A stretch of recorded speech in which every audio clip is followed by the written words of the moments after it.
This is a scandal. Yeah. So for you to come here as MPs and you just sit, members of parliament, honorable, what? The whole day. Standing, sitting down, point of order, point of information.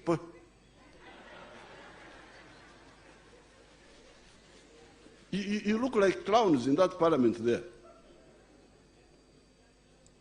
You are like in a theater, just acting. Eh? Your people are carrying water on their heads. Your mothers, your grandmothers, your sisters who have remained in the village, and you are just here, wasting time. I really am not happy with the way you conduct yourselves. The theater. You are like in a theater.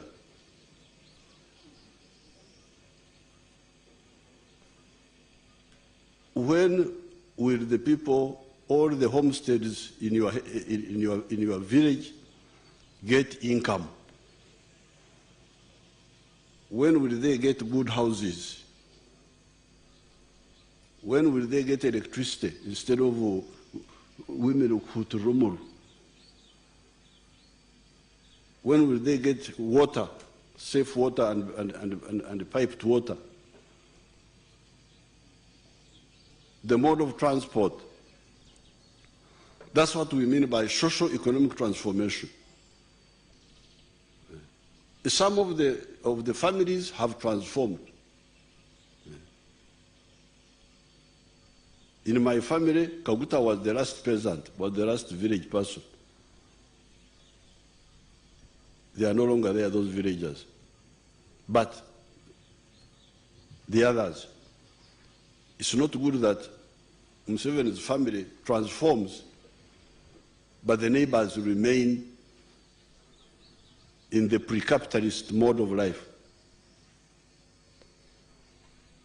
So that principle, socio-economic transformation, we shall scrutinize it in more detail later. And then democracy. Democracy, of course, is clear, it's simple. Then toward the end, we shall see how all this will help you to be a leader, even without much campaigning. By solving people's problems, you may not need to campaign much. And by solving them, don't make the mistake of wanting to use your pocket to solve their problems. That's what has killed your predecessors. Why should you borrow money to solve people's problems? You are not a bank, you are not a circle. Why should you use your pocket? The leader is to show the way. The leader shows the way. You don't carry people on your head. You show them the way, and it's very possible.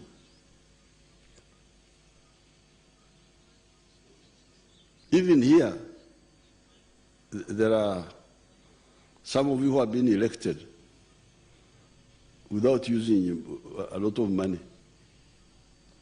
Without using money, except there is my son from Kagadi, the son of Karori Kamanyira. Where is that boy? Is he here?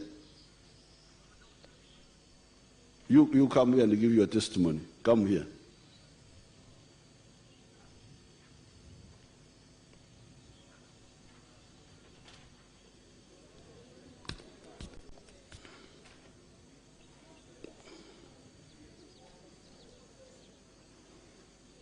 You can speak good English or you only know Nyoro. If you don't know English, you speak in Nyoro, I will translate for you. Now, that's one of the children I educated, but he was elected recently without using, you tell them what you. Thank you very much, Your Excellency. I'm Fred Biamukama, MP elective Gangai's West constituency. I'm 29 years old. Me in my campaigns, I used the fuel which was even contributed by the voters. and I could visit them, tell them what I want to do, and tell them what NRM has done. Then the facilitation we got from NRM, it was a COVID time. I used it to support the members to impose the COVID restrictions. Thank you very much. So you didn't borrow money, you didn't? I didn't, Your Excellency, I did not. So there you are now. But what, your name is Byamukama? Yes, Your Excellency. What Byamukama did not tell you is that his father Kamanyire has been very active in the coffee. You tell them that. My father, Mzee Kamanyire Karoli, a resident of Chikwaya, most of you know Birembo.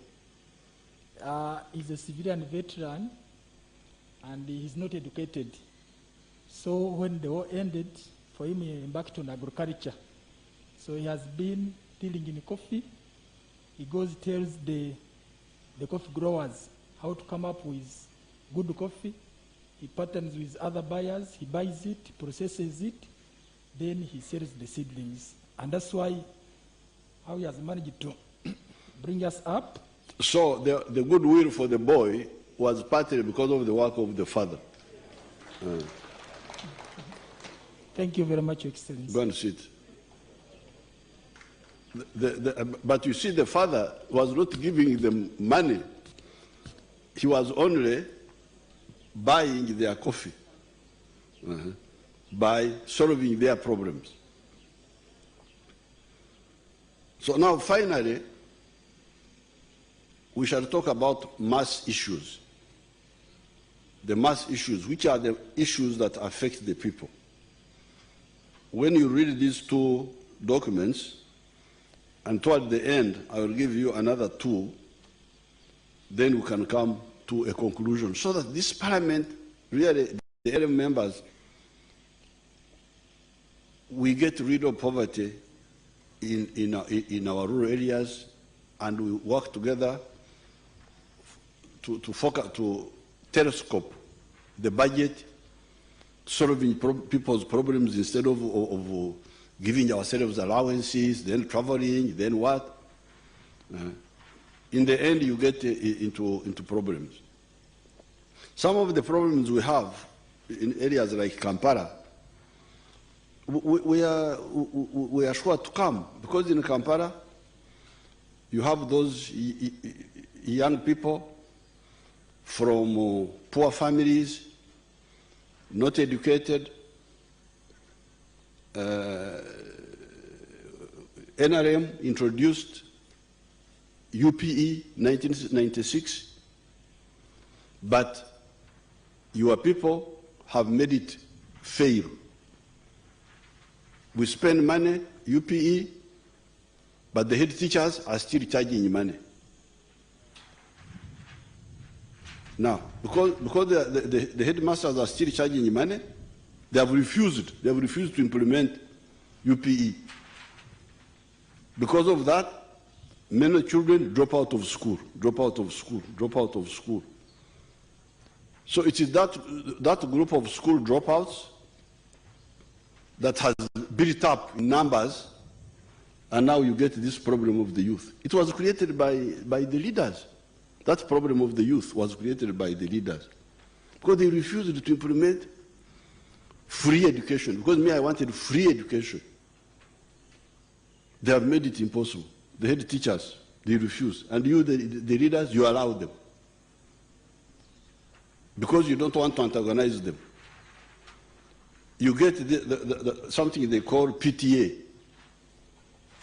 the Parent Teachers Association, which is composed of the head teacher plus a few rich people, local rich people, local traders, who want to get money from children, lunch, I don't know what. They use all sorts of pretexts to get money from the people. Then the children drop out of school. Those children who are dropping out of school are the ones who will become a problem. They are the ones you see who are now joining the NUP. So this time we must insist on free education. Anybody who does not implement it must leave the teaching service, must go. Because they are creating a problem for us. I had a meeting at Kehangara. Is there somebody from Uganda? Who is from Uganda here? Have you ever seen people from Uganda? You come here and they see you. These people have never seen how the Uganda look like. Come here and they see you. See that Uganda with a big stomach. You come there. Okay. Now you tell these people about, is it Kehangara secondary school? What is that school? Is it Kehangara or what?